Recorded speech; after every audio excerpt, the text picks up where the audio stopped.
guys, muli ito si Ate Yoli ay nagbabalik po sa inyo. Magandang umaga at magandang tanghali at magandang gabi. Saan man po kayong dako ng mundo, mapa-Pilipinas man po kayo or mapa-ibang bansa, nawa po ay nasa mabuting kalagayan po kayong lahat at walang anumang karamdaman sa ating mga katawan. Lalong-lalo na guys, ang ating mga kapwa OFW. Mag-ingat po kayo saan man bansa po kayo nagtatrabaho dahil alam po natin may mga mahal po tayo sa buhay na naghihintay po sa atin sa Pilipinas. Ganon din po ang ating mga tita, tito, mami, daddy, kuya, ate at lolo't lola sa Pilipinas po ay mag-ingat din po kayo sa araw-araw po dahil medyo papasok na po tayo sa Pasko, no? Beer na po tayo. Medyo ang simoy ng hangin sa atin ay iba na.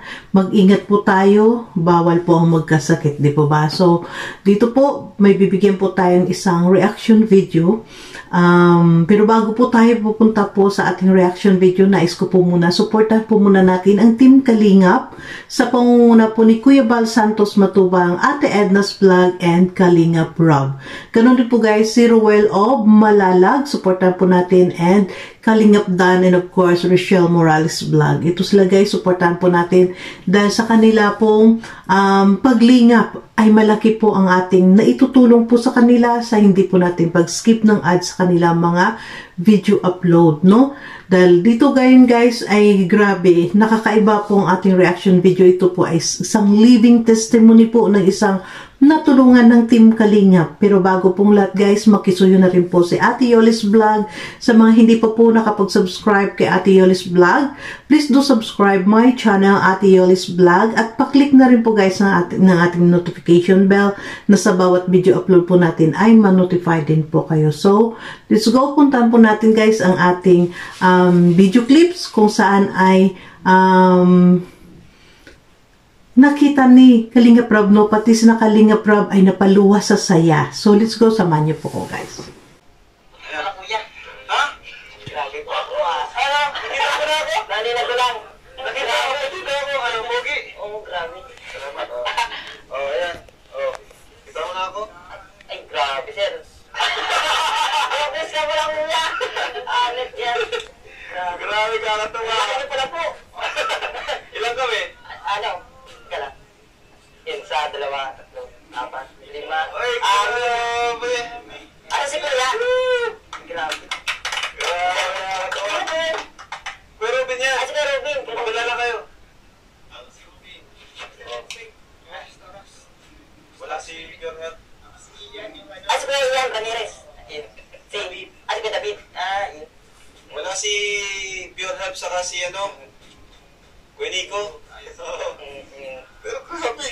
Totoo ba yan? Oo po. Naalinag kita ko na, pero di ko nag-debate pa yung sobrang dalawa. Pero repad na pag tumingin pa akong ganyan, bawa, nag-focus ako ng ganyan, yung daliri kong bawa. Nagano siya ng kukol. Pero ewan kung magbago na. Pero at least, yung kulay, nakakita ka na lang kulay. Oo, kulay. Blue, red. Okay na. Praise God, thank you Lord. Kaya na rin yung malaking tubig sa loob ng mata ko. Yung di ba dati? Oo. Yung pag naayo ko akong ganun, nawala sa 5 days ako. Oo. Pero ba ano pang pinagpapawal sa'yo? Bawal ka pa mga trabaho? Bawal pa? Wala po. Bawal pa siguro. Saka na yun? Saka ka na? Sa'yo ka muna? Hindi nga ako nagbubuhat dito. Dito lang ako. Pagkagising umaga dito. Tapos, takip lang ako sa mukha. Pag-agabi, dun 100 meters siguro yung layo. Nakikita ko yung dun. Malaking Christmas light. Dati hindi ko nakikita. Masaya? Siya? Ang ganda. Tapos yung mga sasakyan, nakikita ko na, naaninag ko na. Pag malapit ako. Yung mga sasakyan. Hindi nakapag-likod-likod ka na dito? Ano lang. Pag umaga, nagpapasikat ako sa araw. Tapos, may takip naman yung mata ko para di ma-expose sa yung malakas na yun. Kung nagbulag ka? Ito po. Ilang taon yun? Ilang taon? Dalawa? Isa? Isang taon dito. Higit isang taon. So isang taon kang nakaupo lang. Nang walang nakikita? Wala. Walang magawa. Kaya yung boring niya sasabi ng iba, pag nakatambay ng boring, grabe, wala yan. Wala pa yan sa naramdaman. Dati, grabe talaga, parang dilim talaga. Ayun, maliwanag na. Ano mo naramdaman nung kung tinati ka nakakita ng kulay? Mga unang araw? Nung una ko siya nakita, nung kasama namin si Kuya Ian pala. Si Kuya Pure Health, saka si Kuya Nico. Oo, sabi nga niya. Natin yung second check-up dun sa Naga? Oo, natin po. Yung negatibo pa yung nararamdaman ko, sabi ko, patay tayo dyan. Paano na to? Bakit? Pagdaan na ganito, may dumaan. Sa bintana. Nakita ko may dumang kulay. Nagtingin ako. Tapos napansin ko na sasakyan ngayon nakita ko. Yung sasakyan kulay lang. Tapos yun, sinabi ko kay Kuya Carl. Tapos yung video niya. Medyo unti-unti ko na sabi ko maliwanag to. Kasi nakaaninag ako eh. Anong una? Wala pa? Wala nakita? Tapos akala mo, baka di ka naman. Oo, baka wala. Tapos yun. Unti-unti. Tapos nung, sa paglipas ng mga araw, medyo may nagbabago, sabi ko. Nung unang-una ko nakita yung kamay kong gumalaw na ganun, nakita ko to. Sabi ko, nakita ko na yung kamay ko. Una sabi ko pa ito, daliri. Ngayon, video na siya. Grabe, kakatawa. Nakakalakad na ako dito. Sobrang bigat ang nararamdaman ko kasi. Tigilan na itong buhay na ito. Bing, kasi ko kawawa. Yung masuko na. Gusto mo na huwag tigilan yung buhay mo? Nung una pa lang. Pero nung tumaga, siyempre, harap lang tayo lang para mabuhay. Nanay, si mama lang. Tapos, medyo matagal naman, isang taon na. Ay, ang lang, hintay ko maligtad kayo ng pamangkin ko. Hintay ko na mag-birthday siya, sabi ko, okay naman, pasat mo na ako dito. Sakto naman, July 21, July 15, nahanap ako ng supermarket ko. Parang tinipigilan pa ng Diyos. Sabihin ng parang time ngayon, decided ka na rin, pero sakto naman, kita ka na July 18, kahit dumating dito, tapos pinangawakan ko yung sinabi mo, papagamot mo ako. Pakawakan mo na yun. Yun to, buhay pa. Galing. Gawa na natin. Thank you, Father. Well, family, gusto kong mangyari ang Panginoon sa akin. Hindi po. Saka, pag totally magaling na yung mata mo, kasama ka na namin, K-Boys ka na rin. Salto na ako. Sa akin na, sa operasyon na to, sa kila Kuya, kay Super Mac, na niscout ako kila Kuya Ian, nakasama ko dahil sa Kabusaw, sila Kuya Pure Health, kay Kuya Nico, sa K-Boys, kay Kuya Rap, kay Kuya Bal na founder nitong Kalingap. Kuya, kung wala yung Kuya Bal, kung wala yung Kalingap mo, wala to. Wala rin pag-asing mata ko. Kaya salamat po. Salamat sa inyo mga kuya. Kuya, salamat, payakap. Congrats. Grabe. Sunod, kalingap ka na rin. Salamat. Welcome ka agad sa akin pag galing-galing ako. Grabe! Grabe! Yan! Salamat! Grabe! Salamat, kuya! Masaya talaga si Norman. Salamat, hindi ko pa sasayanin. Pwedeng vlogger to, magaling magpasalamat. Hindi na talaga na si Kuya Bal. Hindi makakalimot magpasalamat palagi. Pwedeng vlogger. Salamat, Lord! Grabe! Grabe sa ako.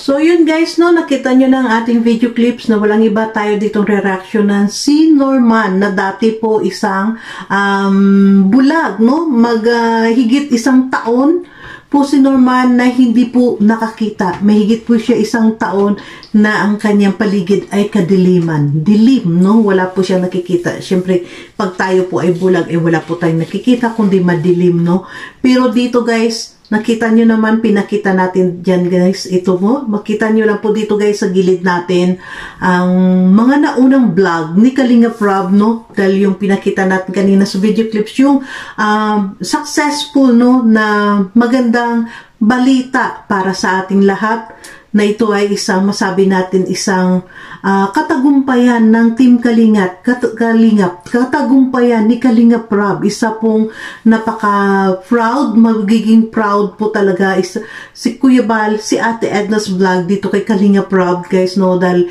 ito po ang ginawang pagtulong ni Kalinga Prab kay Norman ay hindi lamang po, mahigit po to guys sa isang pabahay, di ba? Dahil ang pabahay po, darating ang araw, ilang taon man ang bahay ay magiging marupok, masisira din ang bahay. Pero ito po, ang ginawa ni Kalinga Prab dito kay Norman ay binigyan po ng panibagong buhay, dahil syempre dito sa vlog na ito, dito nalalaman ni na Kalinga Prab na before nang sila ay pumunta ng unang natagpuan nila si Norman ay nakapag-desisyon na pala si Norman guys, nakapag-desisyon si Norman na gusto niya ng kitilin ang kanyang buhay. Gusto niya nang sumurrender sa buhay niya dahil iniisip niya na may kapatid siyang may epilepsy, ang kanyang ate, ang kanyang ina ay siyempre may edad na rin, no? Dahil iniisip niya na kung wala ang kanyang ina at siya lang at ang ate niya maiwan sa bahay, paano niya matutulungan niya ang kanyang kapatid, ang kanyang ate na may epilepsy pag sinumpong dahil siya ay bulag. Dahil yun nga dito, kahit na si Kalinga Prab ay nagulat no, sa kanyang pahayag na dati na pala, nag-isip na siya, no, may mapitsa pa siya na dapat niyang kitilin ang kanyang buhay. Pero dahil nga doon sa kanyang pamangkin na nanganak ang kanyang ate, ay na-postpone, ganun din, nagpalipas siya, no, nag-ano siya naman ng oras, ng araw, kung kailan na naman. Pero nagkataon guys, iyon ay talagang natagpuan sila ni Super Mac. Si Super Mac ay walang iba kundi ang nagpaplano, no, sa mga pinagkakatiwalaan ni Kalinga Prab sa mga kanyang pabahay. Walang iba si Super Mac kung ang kanyang pinsang buo din, no, sa side po ni Ate Edna's vlog. At dito nagpasalamat nga na parang nabigyan ng hope si Norman nang sinabi ni Super Mac dito sa kanya na i-refer kita kay Kalinga Prab, matutulungan kanya, no? Kaya nang napuntahan ito ni Kalinga Prab ay talagang tinandaan niya daw talaga, pinanghawakan niya ang sinabi ni Kalinga Prab, natutulungan siya ni Kalinga Prab na maoperahan. Siyempre guys, sa kanilang sitwasyon, sa kahirapan ng buhay nila ay hindi po nila alam mag-iina kung saan po kukuha ng pambayad sa operasyon na mahigit 100K. Sa operasyon, sa isang mata lamang na operasyon is 100K. Kaya dito nga, alam natin, no, nakita natin at sinabi dito ni Kalinga Prab na ang kalahati talaga sa 100K ay galing po talaga sa kanyang YouTube channel, sa kanyang sahod ni Kalinga Prab. And the rest na 50K ay galing po sa mga nagtulong-tulong na mga sponsor na kung saan ay naawa dito kay Norman. At dito nga, panibago, ito po guys, makita natin, kahit na si Ate Yoli, kahit na ako guys, talagang napaluha ako, no? Napaluha talaga ako nang pinanood ko to kahapon dahil sa sobrang saya na ang Team Kalingap ay hindi basta-basta ang kanilang nagawang tulong dito kay Norman, kundi binigyan po nila ng pag-asa sa buhay, no? Binigyan ni Kalinga Prab ng panibagong buhay. Guys, dahil pag hindi tayo nakakita, like Norman lang dito, sa loob ng mayigit 1 taon siyang bulag. Kadilim ang sa palibot niya. Ano kaya ang nararamdaman niya, 'di ba? Kaya nga dito napahanga tayo na sinabi niya nga, naririnig niya nga sa mga kapitbahay niya na feel boring na daw sila sa buhay. Sabi niya walang kasing boring nang siya ay bulag, no, sa kanyang nararamdaman. Kaya wag daw magsabing boring dahil wala kayo doon sa aking nararamdam ng ako ay hindi pa makakita. At dito nakita natin guys na talagang yun nga sinabi niya kay Kalinga Prab, nakakaaninag na siya, hindi man siya nakita talaga full, no, na talagang clear, pero namumukhaan niya na, kagaya dito na sabi niya kay Kalinga Prab, ang pogi-pogi niyo pala. Hinambing niya pa si Kalinga Prab kay Enrique Hill, di ba? Nasabi niya, ang pogi-pogi mo pala, ganun. First time niya po nakita dito si Kalinga Prab. At yun nga guys, no, inaasam-asam niyang makita ay si Super Mac, no, kung saan ay siyang nakascout sa kanya. At dito nakita natin guys kung gaano kasaya si Norman dahil dito sa bagong buhay na ibinigay ni Kalinga Prab sa kanya. Isa-isa niya pong hinag sina Kalinga Prab, no, silang anim, si Kalinga Prab, makasama ni Kalinga Prab, si Kuya Ruben, si David Vlog, Kuya David Vlog, si Ian, at nakilala niya sa Ian dahil si Ian ay kasama po talaga nila sa pagpunta sa doktor para mag-opera dahil si Ian. Kung hindi po, si Ian ay kumbaga ay pinagkakatiwalaan ni Kalinga Prab. Isa sa mga pinagkakatiwalaan ni Kalinga Prab sa pagdala ng kanyang mga beneficiaries kung saang doktor, di ba? Like also kay Rina, Ian ay nandyan din na siya rin nangunguna magdala, no? Kaya dito, ito guys, ang masabi ko, ito po, yung sinasabi natin na huwag po tayo mag-skip ng ads sa mga video upload po nila, no, Kuya Bal, Ate Edna's Vlog, Kalinga Prab, and Ruel of Malalag. Ito po guys ang sinasabi ko palagi na huwag po tayo mag-skip ng ads dahil sa hindi po natin pag-skip ng ads ay ito po, isa po kayo sa mga nakatulong po, no, sa kay Norman para magkaroon ulit ng liwanag ang kanyang mga mata, di ba? Talaga guys, isang napakalaking karangalan ito kay Kalinga Prab, no, na nakapagbigay siya ng ganitong tulong at isang karangalan, magiging very, very, very proud talaga dito si Kuya Bal, Ate Edna's Vlog na mayroon po silang anak na ganito kay Kalinga Prab, di ba? Kaya dito makita natin, dali dito nga, sinabi din ni Kalinga Prab, magiging K-Boys ka na. Alam po natin guys, sa mga tinutulungan ni Kalinga Prab, ang ginagawa niya ay ino-ofera niya maging staff niya, no, sa kanyang pag-charity.